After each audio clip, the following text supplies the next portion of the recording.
Hola, ¿qué tal? Buenas tardes de nuevo. Bueno, regresamos a la segunda parte. Como yo les comenté, el objetivo que tengo en este módulo primero de aspectos generales de la migración laboral es tratar de dar una panorámica teórica conceptual de las migraciones, del fenómeno de la migración en el mundo, darles un poco esbozos de los anclajes jurídicos universales y regionales que respaldan toda esta narrativa de defensa de derechos humanos.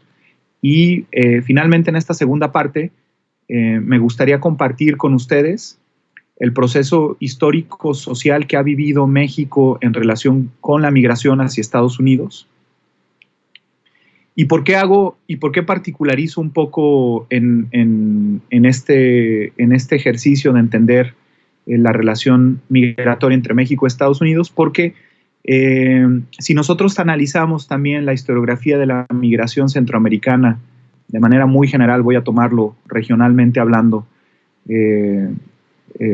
cuál ha sido el proceso que se ha devenido con Estados Unidos, y si lo analizamos vis a vis este proceso migratorio México, Estados Unidos, Centroamérica, Estados Unidos, vamos a encontrar vasos comunicantes que se dan. Simplemente lo único que no empata justo sería la temporalidad de la migración centroamericana, que es mucho más reciente que la mexicana. Pero hay muchos aspectos, como bien lo expreso, que son comunicantes, ¿no?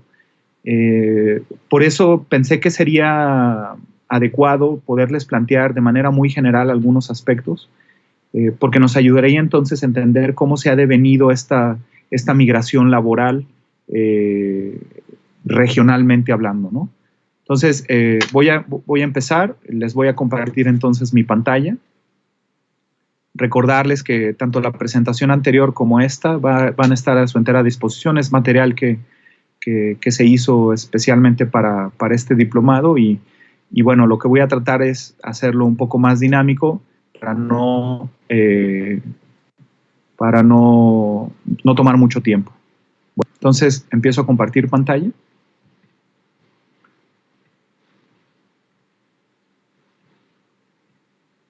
Entonces, un poco los esbozos que quiero ver son estas etapas. ¿Cuáles son las tres variables que van a definir la relación entre México y Estados Unidos? ¿Cuál ha sido las fases de la migración desde inicios del siglo XX hasta el 2007?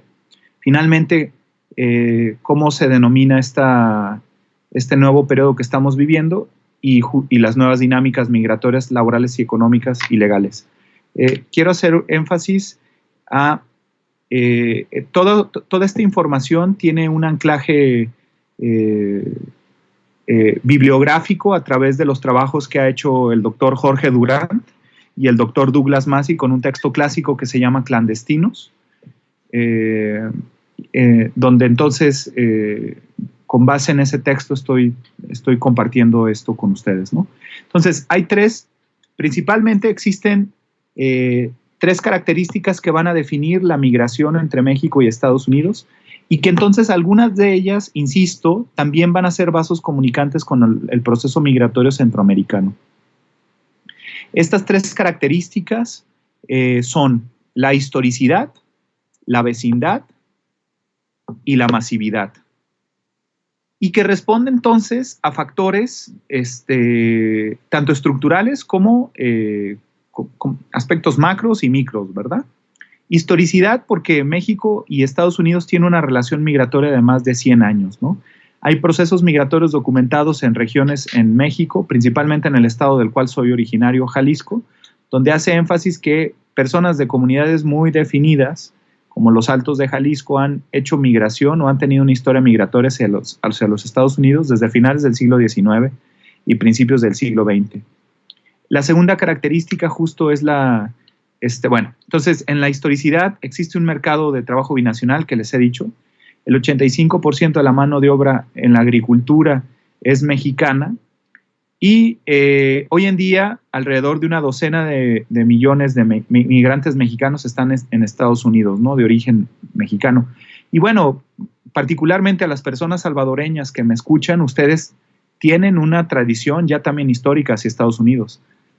recordaba, quizás alguno de los escuchas me va a corregir, pero más o menos salvadoreños que viven fuera de El Salvador son alrededor de 2 millones, ¿cierto? Entonces, ¿qué nos dice esto? Que también hay una tradición que se tiene en los países del norte de Centroamérica hacia Estados Unidos, ¿no? La vecindad, en el caso mexicano, pues compartimos la frontera norte, ¿no? 3,000 kilómetros de territorio.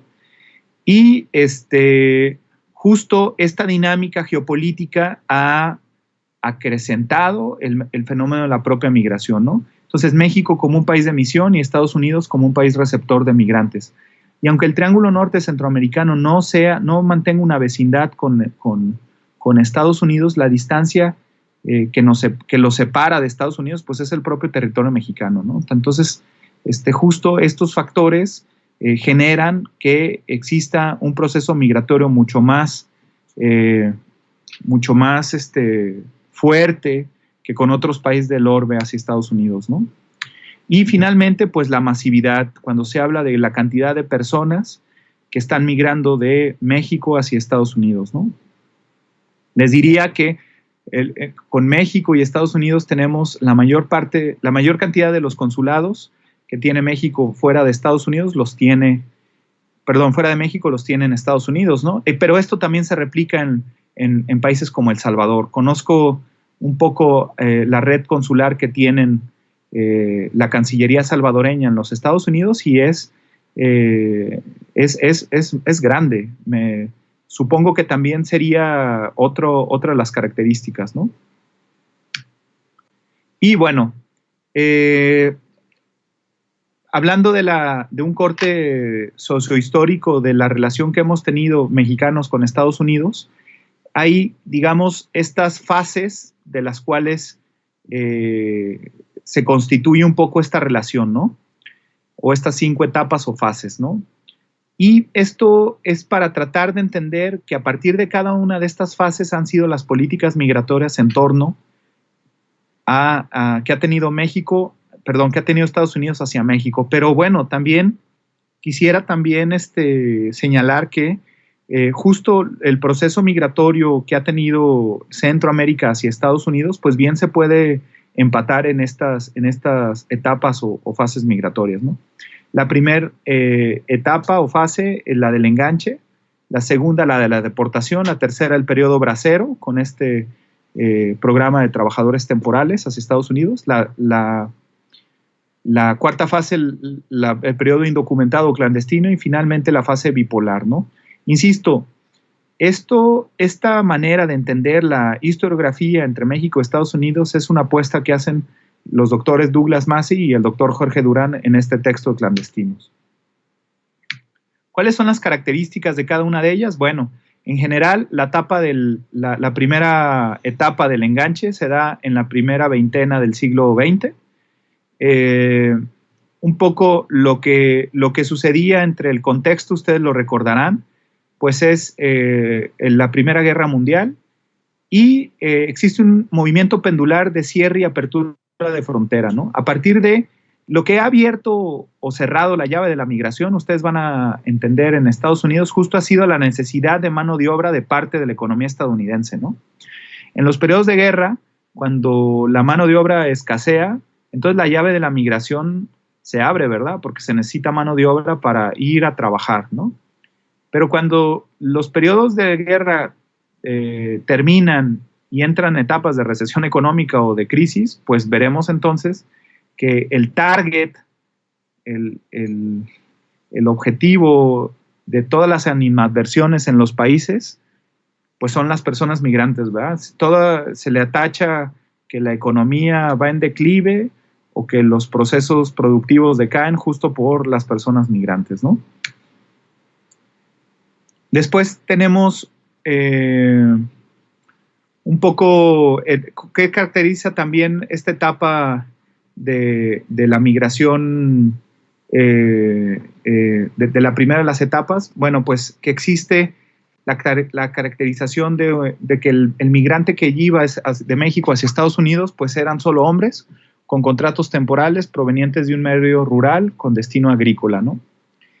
Y como se los mencioné, Una vez que terminó este periodo, sigue la siguiente fase, que es la fase de las deportaciones, se los mencionaba. Una vez que terminan los periodos de guerra y que la mano de obra ya no es necesaria, les comentaba un poco, eso se ha analizado, lo podemos ver en la última de las crisis que hemos tenido en el siglo XXI, perdón, la primera de las crisis que tuvimos en el siglo XXI en el año 2008 con el quiebre del sistema financiero mundial. Ustedes recordarán que las deportaciones aumentaron en el periodo de Barack Obama, y un poco era entender que siempre, y esto es cíclico, cuando la economía va mal, una de las, el objetivo de quién es el culpable, pues siempre es el migrante, ¿va? Entonces, acá en el periodo del 21 al 39, que se da en la etapa de las deportaciones, tenemos el gran crack de la economía que se da en el siglo XX, en 1929, que genera una gran deportación de personas, ¿no? Y la última de las deportaciones que se da en el 39, justo también en los albores de la Primera Guerra Mundial, perdón, de la Segunda Guerra Mundial. Después vendrá la etapa del periodo bracero, que ustedes tienen, que en el periodo bracero, el periodo bracero se da justo en medio del conflicto mundial, de la Segunda Guerra Mundial. Entonces Estados Unidos requiere que los países se solidaricen hacia, no solamente declarando la guerra hacia el eje, ¿no?, sino también se solidaricen pudiendo tener mano de obra hacia Estados Unidos para que dinamizara la economía. Y entonces, en ese sentido, el presidente mexicano Ávila Camacho realiza este convenio para que una gran cantidad de mexicanos se vayan con un contrato, que es el primer convenio de trabajadores temporales entre México y Estados Unidos que se da en el siglo XX de manera, digamos, regulada, ¿no? Y bueno, este periodo entonces es caracterizado por esta gran diáspora de trabajadores hacia Estados Unidos, donde se acuña un término que se le llama la migración circular. En la migración circular significaba que las personas abandonaban su comunidad de origen, iban a trabajar dentro de este convenio bracero en las comunidades de destino, y una vez que terminaban ese trabajo en esa temporada, regresaban a sus comunidades de origen, y justo se completaba la circularidad de la migración, es decir, una parte del año trabajaban en las comunidades de destino y la otra parte regresaban a sus comunidades de origen. Regularmente esto estaba regulado a través de las condiciones medioambientales. Cuando los trabajadores, llegaba el invierno en las comunidades de destino, pues no había trabajo y escaseaba. Y entonces se regresaban a sus comunidades de origen justo a trabajar a la tierra o a hacer algunos procesos agrícolas y comunitarios, ¿no? Entonces, después seguiría la migración indocumentada, que empieza un poco a partir de 1986, que se da, a partir de 1965 y termina en 1986. ¿Por qué le denomina de indocumentada? Pues porque termina los convenios braceros en ese entonces, y al no haber un convenio vigente entre México y Estados Unidos, pero sí haber una demanda de mano de obra por parte de los productores agrícolas en Estados Unidos, pues la gente seguía migrando, ¿verdad? Entonces, penaliza, es cuando se inicia esta política, son los inicios de la política de securitización que tiene Estados Unidos, porque penaliza la migración irregular, mientras que exime de culpa a los empleadores por contratar a estas personas, ¿verdad? Es decir, la carga de la culpa la tiene el migrante que cruza y no el empleador que lo contrata sin las condiciones de trabajo adecuadas, ¿verdad? Y es donde poco a poco empieza a institucionalizarse la frontera entre México y Estados Unidos, es decir, la frontera norte del país. Se empieza justo a pensar ya en los primeros acciones disuasivas físicas, ¿no? La frontera física ya como tal se empieza a configurar en este tiempo. Y pues existe una deportación masiva de migrantes que no tuvieran documentos en regla. Y finalmente, bueno, llega la fase bipolar. Y esta fase bipolar inicia en 1987 y termina en el 2007. Y inicia justo con una ley de amnistía, la Immigration Reform and Control Act, la IRCA. Y acá yo quiero solo hacerles una pregunta o que se pongan a pensar, todas las personas que están escuchando este video, pónganse a pensar, aquellas personas que ustedes tienen como familiares que tienen documentación, que tienen una regular estancia en Estados Unidos, acá hay dos narrativas por las cuales tuvieron esta documentación. Número uno, porque hicieron reunificación familiar, es decir,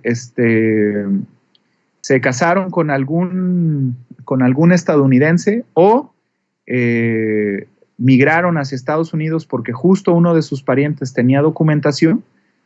La segunda es pues, porque a través de la protección internacional de la figura del derecho al asilo y la condición de refugiado, pero también quiero que nos pongamos a pensar que aquella tía, tío o familiar que hoy en día tiene documentos en Estados Unidos fue que regularizó su situación migratoria en esta época, en los años del 86 al 89 que se dio esta amnistía llevada a cabo o impulsada por el senador Simpson Rodino, ¿no? Porque entonces en ese entonces se hizo un proceso de amnistía donde las personas que se encontraban con una irregular estancia en el país, en Estados Unidos, pero podían acreditar que habían estado trabajando, no importa si sea con documentación propia o documentación o números de seguridad social de otra persona, si podía acreditar que tenían trabajando en el país por un periodo de 2 años y tu empleador así te lo hacía constatar, pues es por eso que una gran cantidad de personas se pudo regularizar en esa época. Tan solo en México 2.3 millones de mexicanos se regularizaron. De hecho, esta es la última de las amnistías que ha tenido Estados Unidos hacia México, pero no solamente hacia México, hacia todas las personas que tenían una irregular estancia en el país. Desde el 86 que no ha existido otra amnistía, porque podrían alguno de los presentes mencionarme que a través de los decretos presidenciales se han hecho algunas formas de regularización migratoria, sí, pero los decretos, como lo hemos analizado, los decretos se pueden caer cuando otro presidente tiene una política migratoria distinta, ¿no? Y un poco entonces entender que una amnistía se hace desde el Poder Legislativo. Entonces, a la par de esta amnistía, lo que se realizó fue que se empezaron a crear programas de trabajadores especiales, ¿no? Agrícolas especiales. Y acá vamos a hablar de la visa H2, H2A para trabajadores agrícolas y H2B para trabajadores de servicio. Ambas, que son visas de trabajo, dejaron de lado ya los convenios entre los países, ¿no? Porque con el convenio bracero existía un convenio donde se obligaba tanto México como Estados Unidos a verificar el cumplimiento de las contrataciones. Pero cuando tú ya empiezas con estos programas de trabajadores agrícolas especiales y haces visados, pues realmente la obligación del Estado mexicano y de los estados expulsores de migrantes, pues se diluye, porque entonces la regulación de las propias visas la hace el mercado a la par del país que las está otorgando, ¿no? Y bueno, al mismo tiempo, pues se inició este proceso paralelo de migración clandestina también, ¿no? Desde el 86 hasta la fecha, ¿no? Que se mantiene un incremento de los costos y los riesgos. Un alargamiento de la estancia, se rompe el ciclo de la migración, acá es donde hablo, donde ya deja de ser migración circular y utilización masiva de documentos falsos, que más allá de documentos falsos, hablaríamos de números de seguridad social que no le pertenecen a las personas, ¿no? Porque gran parte de las personas irregulares que viven en Estados Unidos y que laboran, no es que trabajen con documentos falsos, es que el documento de seguridad social no le pertenece a otra persona. Sin embargo, los impuestos que se está pagando por cada cheque que se cobra no están siendo beneficiados las personas que trabajan con ese número de seguridad social porque no les pertenece. Pero no es que no paguen impuestos, también esa es una falacia, ¿no?, que se tiene. Hablar de que las personas irregulares en Estados Unidos no pagan impuestos me parece que es una falacia porque justo laboran o realizan su trabajo a partir de un número de seguridad. Más bien, el beneficio que tendría que tener aparejado ese número de seguridad social no lo ven manifestado, ¿no? Y finalmente, en esta fase bipolar que se da del 87 hasta el 2007, existe un efecto dominó en la fase bipolar. Se genera una paz social a partir de IRCA y la amnistía. Existen políticas de coerción sistemática a diferentes niveles, entrando en un esquema de seguridad nacional. Y existe explosión a 3 niveles y en 3 años consecutivos. Un poco, ¿qué es lo que sucedió en esta fase?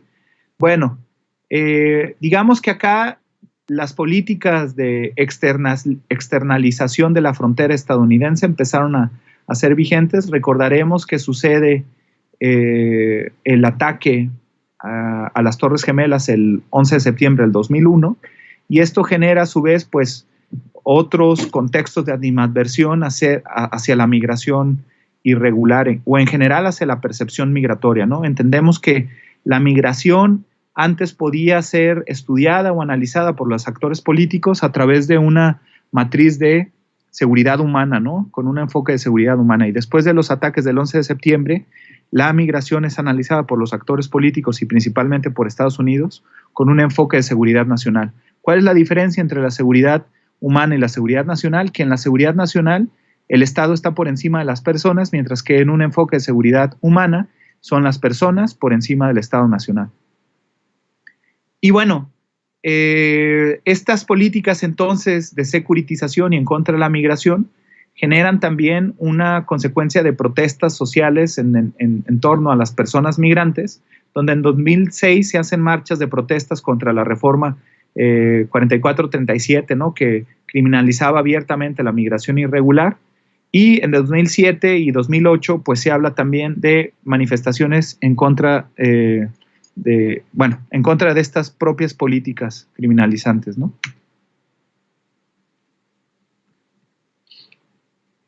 Y este efecto dominó un poco hablar de cuáles han sido estas políticas anti-inmigrantes que tiene Estados Unidos hacia las personas. Pues por orden, ahora sí que es histórica, hablaríamos en 1993 con la Operación Bloqueo en El Paso, Texas. Después en el 94 la Operación Guardián en la frontera Tijuana-San Diego. En el 95 la Operación Safeguard en Tucson, Arizona. En el 97 Operación Río Grande. En el 2003 Operación Salvamento y Triple Barda.